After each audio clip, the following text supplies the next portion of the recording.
Hello friends, welcome to my YouTube channel. आज हम फिर आ चुके एक नई वीडियो के साथ। इस वीडियो में आपके लिए लेकर आए हैं physics BSc first year first semester के मोस्ट इंपॉर्टेंट क्वेश्चन जो आपके फिजिक्स का एग्जाम होने वाला है। सभी ऑब्जेक्टिव टाइप क्वेश्चन है, यहाँ पे देख लीजिए सभी ऑब्जेक्टिव टाइप प्रश्न है और यहाँ पे आपको वो सब क्वेश्चन मिलेंगे जो कई बार एग्जाम में आ चुके हैं। तो फटाफट प्रश्नों को देख लीजिए और ये आपके एग्जाम के लिए भी बहुत ही ज़्यादा इंपॉर्टेंट है, तो इनको आप एक बार पढ़ के जरूर जाइए। ये physics first year first semester के स्टूडेंटों के लिए है, तो प्रश्नों को देख लीजिए और आपने एक बार याद कर लीजिए अच्छे से, ताकि आपके एग्जाम में अच्छे नंबर आ जाएं। तो देख लेते पहले प्रश्न को। भौतिक के मूल नियम जिन तंत्रों में एक जैसे होते हैं क्या कहलाते हैं? तो याद रखना जड़त्वीय तंत्र कहलाते हैं। ऑप्शन नंबर बी सी हो जाएगा। इसके बाद दूसरा क्वेश्चन है, चलती हुई कार की पहिए की परिधि पर स्थित कण का पथ पृथ्वी पर स्थित प्रेक्षक को दिखाई देता है, तो साइक्लाइड के रूप में दिखाई देता है। इसके बाद अगला क्वेश्चन है क्वेश्चन नंबर 3, 6 मीटर प्रति सेकंड स्क्वायर के त्वरण से नीचे की दिशा में गतिमान फ्रेम के सापेक्ष स्वतंत्र रूप से गिरती हुई 20 किलोग्राम सैंती की वस्तु पर लगने वाला कल्पित बल कितना होगा? तो याद रखना 120 न्यूटन ऊपर की दिशा की ओर। सॉल्व करने के बाद कितना आएगा? 120 न्यूटन ऊपर की दिशा की ओर लगेगा। इसके बाद अगला क्वेश्चन है वह फ्रेम जिसमें भौतिकी के मूलभूत नियम अपरिवर्तित रहते हैं क्या कहलाते हैं? जड़त्वीय फ्रेम कहलाते हैं। ऑप्शन नंबर यहाँ पर बी सही हो जाएगा। इसके बाद नेक्स्ट क्वेश्चन, क्वेश्चन नंबर 5 है कि पृथ्वी से संबद्ध फ्रेम है, तो पृथ्वी से संबद्ध फ्रेम कौन से हैं? तो अजड़त्वीय फ्रेम होते हैं। तो पृथ्वी से जुड़े जितने भी फ्रेम होते हैं सब कैसे होते हैं? अजड़त्वीय फ्रेम होते हैं। ऑप्शन नंबर यहाँ पे बी सी हो जाएगा। इसके बाद नेक्स्ट क्वेश्चन है, थीटा कोण झुकाव वाले नत समतल पर एम द्रव्यमान का एक गुटका रख दिया जाता है, संपूर्ण निकाय को क्षैतिज दिशा में त्वरित किया जाता है, तो जिससे गुटका नत समतल पर फिसलता नहीं है। नत समतल द्वारा गुटके पर लगा बल होगा तो क्या होगा? तो यह M G cos theta. Option number यहाँ पे डी सही हो जाएगा। इसके बाद नेक्स्ट क्वेश्चन नंबर 7 है कि जिन निर्देश तंत्रों में न्यूटन के पहले व दूसरे नियम लागू होते हैं उनके क्या कहलाते हैं? जड़त्वीय कहलाते हैं। ऑप्शन नंबर ए सी हो जाएगा।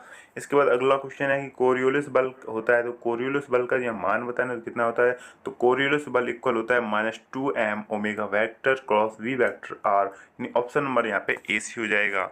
इसके बाद नेक्स्ट क्वेश्चन है क्वेश्चन नंबर 9 की एक प्रक्षेप से देखने पर दूसरे प्रक्षेप का पथ होता है, तो याद रखना एक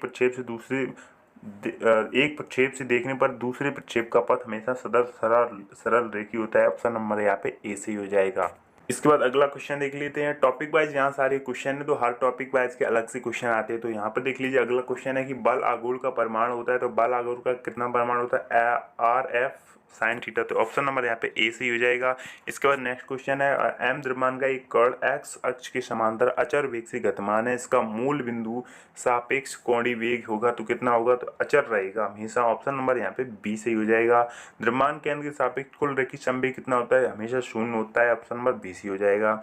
इसके बाद नेक्स्ट क्वेश्चन है किसी बाह्य की अनुपस्थिति स्थिति में द्रव्यमान केंद्र का वेग होता है स्थिर रहता है, यानी ऑप्शन नंबर यहाँ पे बी सी हो जाएगा, हमेशा ही स्थिर रहता है। ठीक। इसके बाद नेक्स्ट क्वेश्चन है क्वेश्चन नंबर 5 की किसी पिंड का द्रव्यमान केंद्र यानी किसी पिंड का द्रव्यमान केंद्र क्या हो सकता है? तो याद रखना पिंड के बाहर अथवा पृष्ठ पर उपस्थित स्थिर हो सकता है। कहाँ पर? पिंड के बाहर हो सकता है और पृष्ठ पर भी स्थित रह सकता है। इसके बाद नेक्स्ट क्वेश्चन है रॉकेट की गति किस सिद्धांत पर आधारित है? तो रॉकेट की गति किस सिद्धांत पर? रैखिक संवेग संरक्षण पर है। Option number B C C हो जाएगा। इसके बाद यही जो नियम है ये सभी न्यूटन के नियम है। तो यहाँ पे देख लीजिए अगला क्वेश्चन, जब बंदूक से गोली दागी जाती है तो बंदूक के पीछे की ओर पीछे की ओर हटती है, यह घटना किस संरक्षण के सिद्धांत पर आधारित? तो याद रखना ये भी रैखिक संवेग संरक्षण पर, यानी ऑप्शन नंबर आपका सी सी हो जाएगा। इसके बाद नेक्स्ट क्वेश्चन है कि द्रव्यमान केंद्र होगा, तो द्रव्यमान केंद्र का फॉर्मूला देख लीजिए यहाँ पे, ये ऑप्शन नंबर ए सी हो जाएगा। ठीक। इसके बाद नेक्स्ट क्वेश्चन देख लेते हैं क्वेश्चन नंबर 9। यहाँ कह रहा है कि वस्तु द्रव्यमान में द्रव्यमान केंद्रों की संख्या कितनी होती है? तो हमेशा एक ही होती है। तो ऑप्शन नंबर यहाँ पे एक सही ए सही हो जाएगा। ठीक। इसके बाद नेक्स्ट क्वेश्चन है कि बाह्य बलों की अनुपस्थिति में द्रव्यमान केंद्र का वेग कैसा होता है? तो नियत रहता है यानी कि स्थिर रहता है। ठीक। इसके बाद नेक्स्ट क्वेश्चन है क्वेश्चन नंबर 11 कि द्रव्यमान के निर्देशांक तंत्र में निकाय का कुल रैखिक संवेग कितना होता है? तो संवेग होता है कितना? शून्य होता है। ऑप्शन नंबर यहाँ पे बी सी हो जाएगा। इसके बाद नेक्स्ट क्वेश्चन है यदि बम विस्फोट होकर 4 यदि एक बम विस्फोट होकर 4 भागों में विभक्त होता है तो निम्नलिखित में से कौन सी राशि संरक्षित रहती है? तो जो संवेग होती है वो हमेशा संरक्षित रहती है। इसके बाद नेक्स्ट क्वेश्चन है कि कण के कोणीय संवेग में परिवर्तन की दर किसके बराबर होती है? तो बल आघूर्ण के बराबर होती है। ऑप्शन नंबर यहाँ पे AC हो जाएगा। रेखीय संवेग संरक्षण तुल्य तो किसके? न्यूटन के तृतीय नियम की। ऑप्शन नंबर यहाँ पे CC हो जाएगा। इसके बाद अगला क्वेश्चन देख लेते हैं। क्वेश्चन नंबर यहाँ पे 15 है कि पूर्ण प्रत्याशी संघट्ट में अपरिवर्तित रहती है तो क्या रहती है? गतिज ऊर्जा, यानी कि ऑप्शन नंबर यहाँ पे DC हो जाएगा। इस प्रकार से जो अब नया टॉपिक था तो यहाँ पर इसके आंसर भी आप यहाँ पे देख सकते हैं। ठीक, इसके बाद आगे चलते हैं। सभी टॉपिक वाइज यहाँ पे प्रश्न है, तो इसके बाद अगला प्रश्न देख लेते हैं कि किसी बेलनाकार ठोस का द्रव्यमान m, लंबाई l तथा त्रिज्या r तथा उसकी लंबाई के लंबवत गुरुत्व केंद्र से गुजरने वाला अक्ष के परतः जड़त्व आघूर्ण पूछा है। तो यहाँ पे फार्मूला हो जाएगा m कोष्टक में L square upon 12 plus R square upon 4। Option number यहाँ पे B सही हो जाएगा। इसके बाद नेक्स्ट क्वेश्चन है कि क्वेश्चन नंबर 2 की एक समान वृत्तीय रिंग जिसका द्रव्यमान m तथा त्रिज्या R है का जड़त्व आघूर्ण उस अक्ष की ओर जो रिंग के स्पर्श रेखीय है और इसके तल से लंबवत होगा तो क्या होगा? तो याद रखना 2m r²। ऑप्शन नंबर यहाँ पे AC हो जाएगा। इसके बाद नेक्स्ट क्वेश्चन देख लेते हैं। एक बेलन का द्रव्यमान 80 किलोग्राम तथा त्रिज्या 2 मीटर है। इस मेज पर बिना फिसले लुढ़क रहा है। यदि इसका वेग 5 मीटर प्रति सेकंड हो तो कुल गतिज ऊर्जा कितनी होगी? तो याद रखना कितनी हो जाएगी? 1500 जूल हो जाएगी। ऑप्शन नंबर यहाँ पे AC हो जाएगा। इसके बाद नेक्स्ट क्वेश्चन है कि एक वृत्ताकार रिंग या बल्ला, डिस्क या चकती, ठोस, गोला और गोलाकार खोल के द्रव्यमान तथा त्रिज्या समान है। इनमें से किसका जड़त्व आघूर्ण इसके ज्यामितीय अक्ष के सापेक्ष न्यूनतम होगा? तो ठोस, गोला। ऑप्शन नंबर यहाँ पे BC हो जाएगा। ये भी एग्जाम में आ चुका है कई बार। ठीक, इसके बाद अगला क्वेश्चन देख लेते हैं। यहाँ अगला क्वेश्चन है कि एक नत समतल से एक गोला, एक चकती, एक गोलीय खोल एवं एक वलय बिना फिसले हुए एक साथ नीचे की ओर लुढ़काए जाते हैं। नत समतल के निम्न बिंदु पर इन चारों पिंडों में सर्वप्रथम पहुंचेगा तो गोला पहुंचेगा, जो ऑप्शन नंबर BC हो जाएगा। इसके बाद नेक्स्ट क्वेश्चन है कि वह अक्ष जो किसी ठोस बेलन की ज्यामितीय अक्ष से लंबवत है और इसके केंद्र से होकर गुजरती है तो परतः ठोस बेलन का जड़त्व आघूर्ण होता है तो कितना होगा?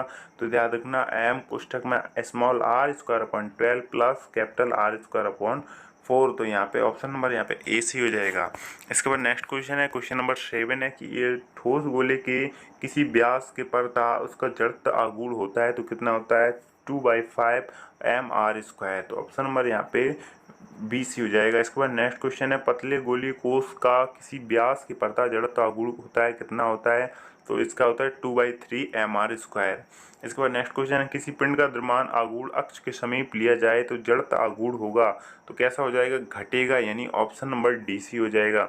अगला क्वेश्चन है, एक द्रव्यमान का एक बिंदु किसी कण 8 सेंटीमीटर व्यास के वृत्त पर घूम रहा है, उसका जड़त्व आघूर्ण कितना होगा? तो याद रखना कितना? 16 ग्राम प्रति second, 16 gram into second square, centimetre square. Option number यहाँ पे DC हो जाएगा। इसके बाद नेक्स्ट क्वेश्चन है, एक व्यक्ति दोनों हाथ फैलाकर घूमती हुई मेज पर खड़ा है, उसका कोणीय वेग कैसा होगा? तो बढ़ेगा धीरे से। तो ऑप्शन नंबर यहाँ पे इससे हो जाएगा। इसके बाद नेक्स्ट क्वेश्चन है, खोखले गोले का व्यास के परतः जड़त्व आघूर्ण होगा, कितना होगा? 2/5 इंटू m कोष्ठक में R² minus capital R² minus small R², capital R की पावर 5 माइनस R की power 5 upon R³ minus small r³। तो ऑप्शन नंबर यहाँ पे आपका BC हो जाएगा। इसके बाद नेक्स्ट क्वेश्चन है, m द्रव्यमान तथा r त्रिज्या के खोखले बेलन का उसके अक्ष के परतः जड़त्व आघूर्ण होगा तो कितना होगा? mr², यानी कि ऑप्शन नंबर आपका BC हो जाएगा। इसके बाद नेक्स्ट क्वेश्चन है कि घूर्णन गति का समीकरण क्या होगा? तो टो इक्वल हो जाएगा I इंटू अल्फा। तो ऑप्शन नंबर यहाँ पे आपका BC हो जाएगा। इसके बाद नेक्स्ट क्वेश्चन है कि जड़त्व आघूर्ण किसी पिंड के लिए निर्भर नहीं करता है तो कोणीय संवेग पर। ऑप्शन नंबर यहाँ पे BC हो जाएगा। यहाँ पर इस टॉपिक के रिलेटेड सभी आंसर यहाँ पे आप सोए हैं तो आप देख सकते हैं। ठीक, इसके बाद नेक्स्ट क्वेश्चन देख लेते हैं। एक L मीटर लंबाई के धातु के तार के एक सिरे पर mg भार लटकाने पर लंबाई के विस्तार L मीटर हो जाता है, तब तार में संचित यांत्रिक ऊर्जा का मान कितना होगा? तो 1/2 mgl। ऑप्शन नंबर यहाँ पे बी सी हो जाएगा। नेक्स्ट क्वेश्चन है यंग प्रत्यास्थता गुणांक बाई आयतन प्रत्यास्थता गुणांक के तथा दृढ़ता गुणांक एन के बीच संबंध क्या है। तो यहाँ पे संबंध बताना है, तो यहाँ पे क्या हो जाएगा, तो ऑप्शन नंबर बी यहाँ पे सी हो जाएगा, ये वाला, ठीक। इसके बाद नेक्स्ट क्वेश्चन देख लेते हैं। क्वेश्चन नंबर 3 की दिया है यहाँ पे कि समान अनुप्रस्थ परिच्छेद के पृष्ठ पर दिए गए भार के लिए वर्गाकार पृष्ठ तथा वृत्ताकार पृष्ठ की एक दंड के लिए अवनमन की निष्पत्ति होगी कितनी होगी, 3:पाई। इसके बाद नेक्स्ट क्वेश्चन है क्वेश्चन नंबर 4, एल लंबाई, बी चौड़ाई तथा टी मोटाई की आयताकार परिच्छेद के सिरों पर आधारित तथा मध्य भारित दंड के मध्य बिंदु का अवनमन होगा कितना होगा। ये option number delta equal 4WL/y² यानी ऑप्शन नंबर आपका DC हो जाएगा। इसके बाद नेक्स्ट क्वेश्चन है कि पाइसन निष्पत्ति टो का रो का सैद्धांतिक मान कितना होगा। तो पाइसन निष्पत्ति रो का सैद्धांतिक मान हो जाएगा आपका -1 तथा 0.5 के बीच, -1 तथा 0.5 के बीच। अगला क्वेश्चन है कि धातु की छड़ दो सिरों पर टिकी है, धातु की एक छड़ दो सिरों पर टिकी है तथा केंद्र पर भारित है, केंद्र पर अवनमन समानुपाती होता है, तो कितना होगा 1/बाई यानी 1/बाई। नेक्स्ट क्वेश्चन है क्वेश्चन नंबर 7, पूर्ण सुगठ्य वस्तु या यंग प्रत्यास्थता गुणांक होगा कितना होगा, 0 होगा, ऑप्शन नंबर यहाँ पे AC हो जाएगा। इसके बाद नेक्स्ट क्वेश्चन है, अगला क्वेश्चन है कि समान अनुप्रस्थ परिच्छेद के पृष्ठ तथा दिए गए भार के लिए वर्गाकार व वृत्तीय पृष्ठों के दंडों के लिए अवनमन की निष्पत्ति है, तो कितनी होगी 3:पाई। अगला क्वेश्चन देख लेते हैं, किसी नियमित आकृति के आकार परिवर्तन होता है, तो यहाँ पे देख लीजिए ऑप्शन नंबर BC हो जाएगा, अपरूपण विकृति।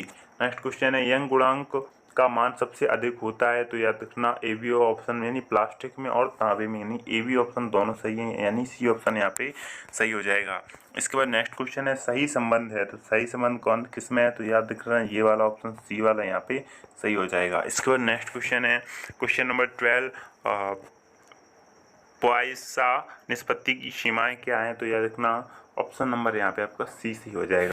इसके बाद नेक्स्ट क्वेश्चन है एक तार के अनुप्रस्थ काट का क्षेत्रफल 0.5 सेंटीमीटर स्क्वायर है, तार के पदार्थ का यंग प्रत्यास्थता गुणांक 2 × 10⁻11 न्यूटन प्रति मीटर स्क्वायर तथा तार की लंबाई दोगुनी करने के लिए आवश्यक बल होगा, कितना बल लगाना पड़ेगा, 10⁻7 न्यूटन का बल लगाना पड़ेगा।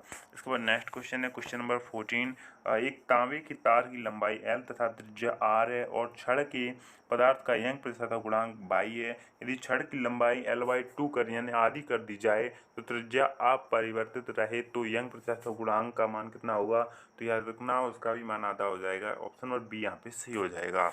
इसके बाद नेक्स्ट क्वेश्चन है क्वेश्चन नंबर 15, निम्नलिखित में सबसे अधिक प्रत्यास्थ क्या है, तो पारा है, यानी ऑप्शन नंबर यहाँ पे आपका C सही हो जाएगा। यहाँ पे अगला प्रश्न है कि संरक्षित बल क्षेत्र F वेक्टर के लिए सही संबंध क्या है, तो delta vector cross F vector equal 0 हो जाएगा, ऑप्शन नंबर यहाँ पे BC हो जाएगा। इसके बाद अगला क्वेश्चन है कि यदि कणों की निकाय पर लगने वाला बल आघूर्ण 0 हो तो संरक्षित होगा, तो क्या संरक्षित होगा, कोणीय संवेग संरक्षित रहेगा। अगला क्वेश्चन है क्वेश्चन नंबर 3 कि यदि किसी पिंड की गतिज ऊर्जा 300% बढ़ा दी जाए तो पिंड का संवेग बढ़ जाएगा कितना, 100% बढ़ जाएगा, ऑप्शन नंबर C हो जाएगा। इसके बाद आगे क्वेश्चन देखते हैं 4 कि एक निकाय पर सभी बलों द्वारा किया गया कार्य निम्नलिखित के परिवर्तन के बराबर होता है, तो गतिज ऊर्जा के, ऑप्शन नंबर यहाँ पे B सही हो जाएगा। इसके बाद अगला क्वेश्चन है यदि एक बल द्वारा किसी कण को किसी बिंदु A से दूसरे बिंदु B तक ले जाने में किया गया कार्य कण को A से B तक ले जाने वाले मार्ग पर निर्भर नहीं करता है, यह बल होगा, तो कौन सा होगा, संरक्षी बल, यानी C ऑप्शन यहाँ सही हो जाएगा। इसके बाद नेक्स्ट क्वेश्चन है गुरुत्वीय क्षेत्र है, कैसा क्षेत्र है, एक संरक्षित क्षेत्र है।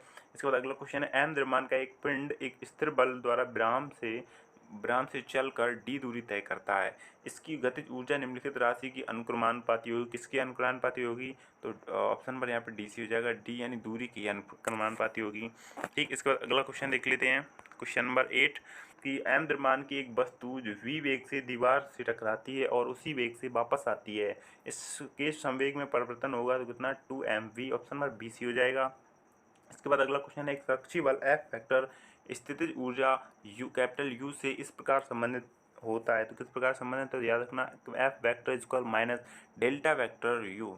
अगला क्वेश्चन है, एक सुरक्षी बल कारण स्थितिज ऊर्जा का मान होता है तो कितना होता है 1/2 kx²। अगला क्वेश्चन, पृथ्वी सूर्य के चारों ओर गुरुत्वीय बल के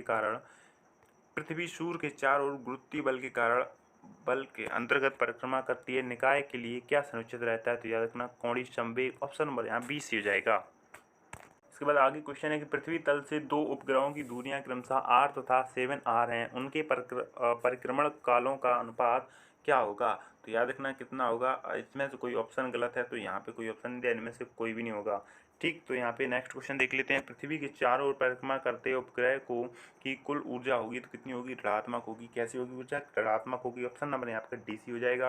इसके बाद नेक्स्ट क्वेश्चन है क्वेश्चन नंबर 14, पृथ्वी के परता परिक्रमा करते उपग्रह की गतिज ऊर्जा ई है, वह ऊर्जा कितनी होगी जिसको जोड़ते ही वह कच्चा छोड़कर मुक्त हो जाएगी तो याद रखना कितनी, इतनी जोड़ने पर, ठीक, उसकी दोगुनी हो जाएगी। तो ई और इतनी जोड़ने पर वो कच्चा छोड़कर दूसरी मुक्त हो जाती है। ठीक, आगे चलते हैं, क्वेश्चन नंबर 15 देखते हैं। यहाँ पे है कि पृथ्वी की सतह की समीप घूमते हुए उपग्रह की कक्षीय चाल निर्भर नहीं करेगी, किस पर नहीं करेगी तो उपग्रह के द्रव्यमान पर। ऑप्शन नंबर यहाँ पे ए सी हो जाएगा। तो अगला क्वेश्चन देखते थे, यदि दो द्रव्यमान m1 तथा m2 संयोजन बलों के अंतर्गत गति करते हैं तो उनका समानीत द्रव्यमान होता है, कितना होता है तो m1 m2 upon m1 plus m2। Option number यहाँ पे सी सी हो जाएगा। नेक्स्ट क्वेश्चन है कि स्प्रिंग से लटका हुआ m द्रव्यमान f आवृत्ति से सरल आवृत्ति कंपन करता है, यदि द्रव्यमान 4 गुना कर दिया जाए तो आवृत्ति आधी हो जाएगी, तो यहाँ पे ऑप्शन नंबर बी सी हो जाएगा। इसके बाद अगला क्वेश्चन है कि एक मरोड़ी लोलक के आवर्तकाल का सूत्र क्या हो सकता है तो आवर्तकाल का सूत्र क्या होगा। ऑप्शन नंबर बी यहाँ सी हो जाएगा, टी इक्वल टू पाई को √I/c। अगला क्वेश्चन है, सरल लोलक की लंबाई और आवर्तकाल के बीच ग्राफ होगा, कैसा होगा, एक सरल रेखी होगा, मतलब सरल रेखा में होगा। ऑप्शन नंबर यहाँ पे ए सी हो जाएगा। नेक्स्ट क्वेश्चन है कि एक संयुक्त लोलक में समरेख बिंदुओं की संख्या कितनी होती है, ऑप्शन नंबर ए सही हो जाएगा, यहाँ पे 4 होती है। एक कण की गति का समीकरण y = 5 sin कोष्टक में 4t+3 है, इसका दोलन काल कितना होगा तो याद रखना π²/8। ऑप्शन नंबर बी सी हो जाएगा। इसके बाद नेक्स्ट क्वेश्चन है कि एक कण का सरल आवर्त गति कर रहा है जिसका विस्थापन समीकरण निम्न है कि y = 3 sin 62 8t + 4 cos 628t metre. कण की गति का आयाम और आवर्तकाल कितना होगा तो कितना हो जाएगा। ऑप्शन नंबर बी यहाँ से हो जाएगा 10 मीटर 1000/पाई हर्ट्ज। ऑप्शन नंबर बी यहाँ से हो जाएगा। इसके बाद अगला क्वेश्चन है कि क्वेश्चन नंबर 8 की एक इलेक्ट्रॉन का द्रव्यमान m तथा प्रोटॉन का द्रव्यमान m हो तो प्रोजीट्रोनियम का समानीत द्रव्यमान कितना होगा तो Me/2। ऑप्शन नंबर यहाँ पे सी सी हो जाएगा। इसके बाद अगला क्वेश्चन है कि एक साधारण दोलक की कुल ऊर्जा E तथा विस्थापन आयाम का आधा है जिसकी गतिज ऊर्जा होगी, कितनी होगी तो 3E/4। ऑप्शन नंबर यहाँ पे डी सी हो जाएगा। इसके बाद अगला क्वेश्चन है सरल आवर्त की गति का अवकल समीकरण कितना होगा तो ऑप्शन नंबर यहाँ पे सी सी हो जाएगा 10/2π। ऑप्शन नंबर यहाँ पे सी सी हो जाएगा। इसके बाद नेक्स्ट क्वेश्चन है, एक कण के सरल आवर्त गति के लिए आवश्यक पर्याप्त शर्त क्या है तो याद रखना माध्य स्थिति के विस्थापन एवं प्रत्यानयन बल के बीच व्युत्क्रमानुपात। ऑप्शन नंबर यहाँ डी सी हो जाएगा। इसके बाद अगला क्वेश्चन है कि सरल आवर्त गति करते हुए कण की कुल ऊर्जा अधिकतम होगी, कितनी होगी उच्चतम एवं माध्य बिंदुओं के मध्य में। ऑप्शन नंबर यहाँ सी सी हो जाएगा। इसके बाद नेक्स्ट क्वेश्चन है कि सरल आवर्त गति करते कण की गतिज ऊर्जा k का संबंध k0 या k0 cos square omega T के प्रदर्शित किया जाता है। स्थितिज ऊर्जा का अधिकतम मान कितना होगा इसमें तो k0/2। ठीक, ऑप्शन नंबर यहाँ सी सी हो जाएगा। इसके बाद अगला क्वेश्चन है कि एक कण के सरल आवर्त दोलनों का विस्थापन समीकरण x = 5 sin कोष्टक में 0 to πt + 0.5π कोष्टक क्लोज का कर्ण आवर्तकाल है तो कितना हो जाएगा 0.8 सेकंड। ऑप्शन नंबर यहाँ पे सी हो जाएगा। इसके बाद नेक्स्ट क्वेश्चन देख लेते हैं। क्वेश्चन नंबर 15, एक सरल आवर्त गति में दोलन कर रहा है जिसका आयाम 4 सेंटीमीटर है। संतुलन की स्थिति में कितने विस्थापन पर इसकी ऊर्जा आधी स्थितिज और आधी गतिज होगी। तो यहाँ पे ऑप्शन डी सी हो जाएगा 2√2 सेंटीमीटर पर। ठीक, नेक्स्ट क्वेश्चन देखते हैं। व्यतिकरण की घटना संभव है तो केवल अनुदैर्ध्य तरंगों में, यानी ऑप्शन नंबर यहाँ पे ए सी हो जाएगा। इसके बाद नेक्स्ट क्वेश्चन देखते हैं। यहाँ पे कह रहा है कि दो व्यतिकारी तरंगों के आयाम 1:2 में है। न्यूनतम तथा अधिकतम तीव्रताओं का अनुपात होगा कितना होगा 1:9। नेक्स्ट क्वेश्चन है, दो तरंगों की तीव्रताओं का अनुपात 9:1 है तो इनके व्यतिकरण के फलस्वरूप उत्पन्न अधिकतम तथा न्यूनतम तीव्रताओं का अनुपात कितना होगा 4:1। अगला क्वेश्चन, दो समान आवृत्ति का समान तथा समान आयाम की परस्पर लंबवत सरल आवर्त गतिविधियों में π/2 का कालांतर होने पर अनेक समायोजन से प्राप्त लिसाजू चित्र होता है तो वृत्त के आकार का। ऑप्शन नंबर यहाँ पे वृत्त होगा, यानी ऑप्शन नंबर आपका सी हो जाएगा। इसके बाद नेक्स्ट क्वेश्चन है कि यदि दो परस्पर लंबवत कंपनों के संयोजन से प्राप्त लिसाजू आवृत्ति एक सरल रेखा में है तो इनकी आवृत्तियों में अनुपात तथा इनके बीच कालांतर होगा कितना होगा 1:1, 0 या पाई। नेक्स्ट क्वेश्चन नंबर 6 कह रहे कि दो स्वरित्रों ए आवृत्ति जिसकी आवृत्ति 256 हर्ट्ज है तथा बी से प्राप्त लिसाजू आकृति का आवर्तकाल 10 सेकंड है। इस स्वरित्र बी की आवृत्ति हो सकती है तो कितनी होगी 255.9 या 256.1 हर्ट्ज होगी। ठीक है, इसके बाद अगला क्वेश्चन, लिसाजू आकृति किस सन में दर्शाई गई थी तो 1857 ईस्वी में दर्शाई गई थी। लिसाजू का पूरा नाम क्या है तो लिसाजू का पूरा नाम एंटोनी लिसाजू। ऑप्शन नंबर यहाँ पे ए सी हो जाएगा। इसके बाद नेक्स्ट क्वेश्चन है, लिसाजू आकृति बनती है तो सरल रेखा या दीर्घ वृत्त की। ऑप्शन नंबर यहाँ पे ए सी हो जाएगा। लिसाजू आकृति निम्नलिखित में से किस पर निर्भर करती है तो आयाम पर या कालांतर पर। ऑप्शन नंबर ए सी हो जाएगा। इसके बाद नेक्स्ट क्वेश्चन है, यदि आवृत्ति भिन्न भिन्न हो तो आकृतियां प्राप्त होंगी दूसरे प्रकार की। ऑप्शन नंबर ए सी हो जाएगा। अगला क्वेश्चन है, लिसाजू चित्रों का प्रायोगिक प्रदर्शन करने हेतु विधि होगी तो कौन सी विधि होगी प्रकाशीय विधि और वैद्युत विधि, यानी दोनों ऑप्शन सही है, यानी सी ऑप्शन सही हो जाएगा, ए बी दोनों। इसके बाद नेक्स्ट क्वेश्चन है कि लिसाजू चित्रों का उपयोग निम्नलिखित में से नहीं होता है तो किस में नहीं होता है तो देख लीजिए। लिसाजू चित्रों का उपयोग के बारे में कुछ कहा नहीं जा सकता तो ऑप्शन नंबर यहाँ पे आपका डी सी हो जाएगा। ठीक, अगला क्वेश्चन है कि लिसाजू चित्र बनते हैं जब किसी बिंदु पर समतल में दो सरल आवर्ती गतिविधियां आरोपित की जाती हैं जो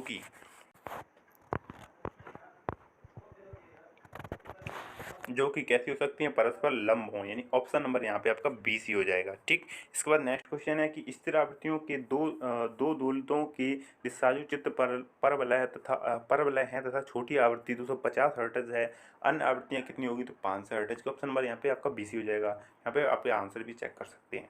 इसके बाद अगला क्वेश्चन देखते हैं कि अनुनाद की स्थिति में विस्थापन की कला चालक के बल के सापेक्ष कैसी होगी π/2 पश्चिगामी। ऑप्शन नंबर ए सी हो जाएगा। अनुनाद की दिशा में विस्थापन और वेग की कला चालक बल के सापेक्ष होती है तो कैसी अग्रगामी और पश्चिगामी। ऑप्शन नंबर यहाँ पे ए सी हो जाएगा। इसके बाद अगला क्वेश्चन है कि एक अवमंदित आवर्त दोलित्र की आवृत्ति ओमेगा तथा स्वाभाविक आवृत्ति ओमेगा नॉट में संबंध क्या है तो यहाँ पे सम देख लीजिए, omega is less than omega naught या 0। फिर ठीक, इसका नेक्स्ट क्वेश्चन है कि अवमंदित दोलित्र का विस्थापन समीकरण क्या होगा तो इसको यहाँ पे देख लीजिए बाई स्कूल क्या हो जाएगा A0e⁻kt sin omega t plus phi. Option number यहाँ बी सी हो जाएगा। नंबर 5 की अनुनाद जितना तीक्ष्ण होगा बैंड चौड़ाई उतनी ही अल्प होगी। ऑप्शन नंबर यहाँ पे बी सी हो जाएगा। इसके बाद नेक्स्ट क्वेश्चन, अनुनाद के निकट प्ररोधी दोलक का क्वालिटी गुणांक कितना होता है तो क्वालिटी गुणांक क्यू इक्वल हो जाएगा ओमेगा टो, यानी ऑप्शन नंबर आपका बी सी हो जाएगा। अनुनाद पर दोलन की बल की पश्चता होती है तो पश्चता कितनी होती है तो π/2। ऑप्शन नंबर यहाँ पे आपका बी सी हो जाएगा। अनुनाद का विस्थापन न्यूनतम होगा जबकि प्ररोधी बल का मान होगा कितना होगा जब 0 होगा। ऑप्शन नंबर यहाँ पे ए सी हो जाएगा। ठीक, इसके बाद क्वेश्चन नंबर 9 यहाँ कह रहे हैं कि अनुनाद की स्थिति में वेग तथा प्ररोधी बल के बीच कालांतर का मान कितना होता है, तो 0 होता है। ऑप्शन नंबर ए सी हो जाएगा। अब नेक्स्ट क्वेश्चन, अनुनाद की तीक्ष्णता होती है तो क्या होती है, तो देखो प्ररोधी आवृत्ति में परिवर्तन के कारण आयाम में कमी की दर। ऑप्शन नंबर यहाँ पे आपका बी सी हो जाएगा। इसके बाद नेक्स्ट क्वेश्चन है कि यदि आवृत्ति में अनुनादी मान में अल्प विचरण के लिए आयाम में कमी अधिक हो तो अनुनाद होगा कैसा, तीक्ष्ण होगा। ऑप्शन नंबर यहाँ एसी हो जाएगा। अगला क्वेश्चन है, दोलन या क्वालिटी गुणांक है अथवा गुणनाकार क्यू और श्रांति काल ई के बीच संबंध क्या है, तो ऑप्शन नंबर एसी हो जाएगा, क्यू इजकल ओमेगा 2। ठीक। इसके बाद नेक्स्ट क्वेश्चन है, क्वेश्चन नंबर 13 है कि अवमंदित कंपन में वस्तु के कंपन का आयाम समय के साथ घटता है। ऑप्शन नंबर ए सी हो जाएगा। अवमंदित सरल आवर्ती दोलित्र का आयाम कैसा होता है, चर धारांकी रूप से घटता है। ठीक, चर घातांकी रूप से घटता है। ऑप्शन नंबर यहाँ पे बी सी हो जाएगा।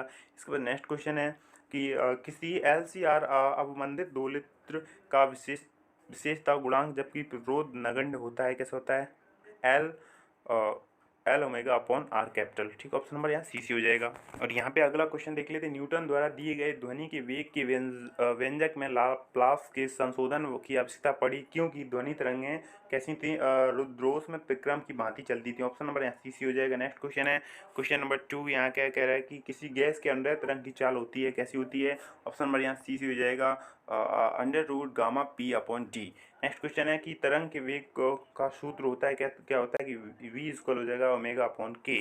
ठीक, अगला क्वेश्चन, वायु में अनुदैर्ध्य तरंग की चाल तथा वायु में अणुओं की वर्ग माध्य मूल चाल में निष्पत्ति होती है, तो कैसी होती है, और यहाँ पे ऑप्शन नंबर ए सी हो जाएगा, under root gamma upon 3। Next question है, अब विक्षेपण माध्यम में तरंग संचरण वेग वी पी तथा समूह वेग वी जी में संबंध है, तो संबंध क्या होगा, तो देख लेते हैं। यहाँ पे ऑप्शन नंबर सी सी हो जाएगा। अगला क्वेश्चन है, क्वेश्चन नंबर 6 की इनमें से कौन सी यांत्रिक तरंग है, तो यांत्रिक तरंग कौन सी, ध्वनि तरंग। ऑप्शन नंबर यहाँ डी सी हो जाएगा। गैस में उत्पन्न ध्वनि तरंगें सदैव होती हैं अनुदैर्ध्य। ऑप्शन नंबर बी सी हो जाएगा। इस पर नेक्स्ट क्वेश्चन है, क्वेश्चन नंबर 8 कि समान आवृत्ति की दो तरंगों की तीव्रता का अनुपात एक अनुपात 16 यानी 16 होता है, आयाम का अनुपात होगा, तो आयाम का अनुपात कितना होगा, 1:4। ठीक, इसके बाद नेक्स्ट क्वेश्चन है, सरल आवर्त गति में कण के त्वरण का अधिकतम मान कितना होगा, तो यहाँ पे कोई ऑप्शन सही नहीं, तो ऑप्शन नंबर यहाँ डी सी हो जाएगा।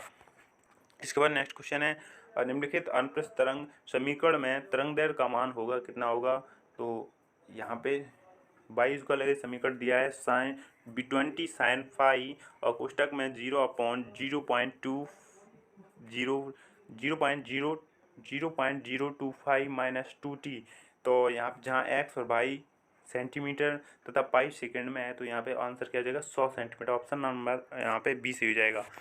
और ठीक, इसके बाद नेक्स्ट क्वेश्चन है, ध्वनि की चाल सर्वाधिक होती है तो स्टील में यानी कि ठोस में होती है, तो स्टील यहाँ पे दिया है, तो ऑप्शन नंबर यहाँ सी सी हो जाएगा।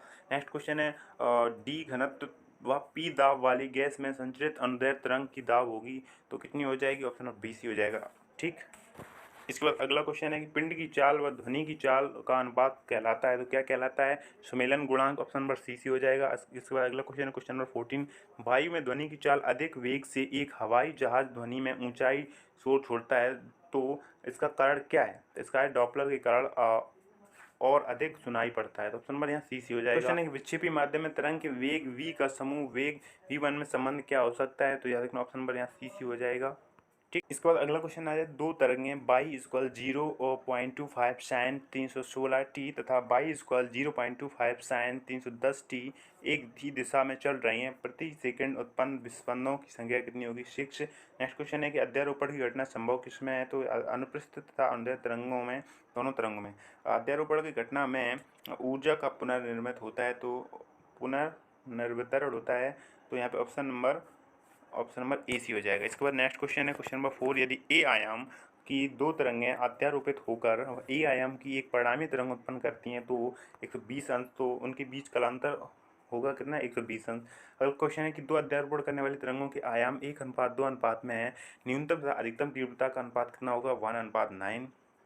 इसका नेक्स्ट क्वेश्चन है कि दो तरंगें की तीव्रता का अनुपात 9:1 है, तो इनकी व्यतिकरण में फलस्वरूप उत्पन्न अधिकतम न्यूनतम तीव्रताओं का अनुपात कितना, 4:1 हो जाएगा। इसके बाद नेक्स्ट क्वेश्चन है, जब दो ध्वनि तरंगें अध्यारोपित कराई जाती हैं तो विस्पंद उत्पन्न होते हैं, जबकि जबकि उनकी आवृत्तियों में भिन्न होते हैं, तो भिन्न हो, तो जब उनकी आवृत्तियों भिन्न हो, तो ऑप्शन नंबर यहाँ DC हो जाएगा। नेक्स्ट क्वेश्चन है कि एक ही दिशा में संचरण करने वाली थोड़ी सी आवृत्तियों व दो ध्वनि में तरंग विस्फंद उत्पन्न करती हैं, तो इसका कारण क्या हो सकता है? अपवर्तन। ऑप्शन नंबर यहाँ DC हो जाएगा। तो नेक्स्ट क्वेश्चन है क्वेश्चन नंबर 9 की एक ध्वनि तरंगें निम्नलिखित में से किस नियम का पालन नहीं करती हैं? तो किस नियम का ध्रुवकरण कहती हैं? ऑप्शन नंबर यहाँ पे DC हो जाएगा। नेक्स्ट क्वेश्चन है कि बराबर द्रव्यमान के एक A और B दो पिंडों में K1 तथा K2 बल स्थिरांकों की भारहीन स्प्रिंगों से लटके हुए हैं। यदि दोनों पिंड ऊर्ध्वाधर दोलन करते हैं तो उनके अधिकतम वेगों के मान बराबर A और B के आयामों का अनुपात कितना होगा? तो याद रखना ऑप्शन नंबर है DC हो जाएगा। एक अप्रगामी तरंगों में होता है तो क्या होता है? एकांतर प्रस्पंद समान कला में कंपन करते हैं, तो ऑप्शन नंबर यहाँ पे CC हो जाएगा।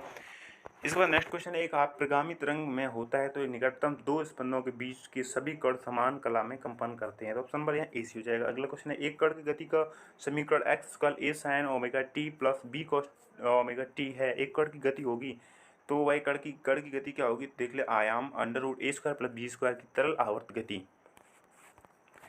इसके बाद नेक्स्ट क्वेश्चन है कि एक सरल लोलक की संपूर्ण ऊर्जा E है तथा विस्थापन आयाम का आधा होता है, इसकी गतिज ऊर्जा होगी कितनी होगी? 3E/4। नेक्स्ट क्वेश्चन है क्वेश्चन नंबर 15 एक स्प्रिंग लोलक की आवृत्ति F1 एक स्प्रिंग की आधी लंबाई प्रयोग करने पर आवृत्ति F2 है, तो क्या हो जाएगा? F2 इसका हो जाएगा √2F1। ठीक, यहाँ पे सारे प्रश्न क्लियर हो जाते हैं और देख लेते हैं इसके आंसर भी यहाँ लिखे हुए हैं। और ये वीडियो अगर आपको वीडियो पसंद आई तो वीडियो को ज़रूर लाइक कर दीजिए और शेयर करना बिल्कुल भी मत क्योंकि ये सभी बहुत ही ज़्यादा इंपॉर्टेंट क्वेश्चन है, इसलिए आप इन्हें एक बार पढ़ के अच्छे से याद कर लेना है। ठीक, तो फिर मिलते हैं नेक्स्ट वीडियो में, तब तक के लिए नमस्कार।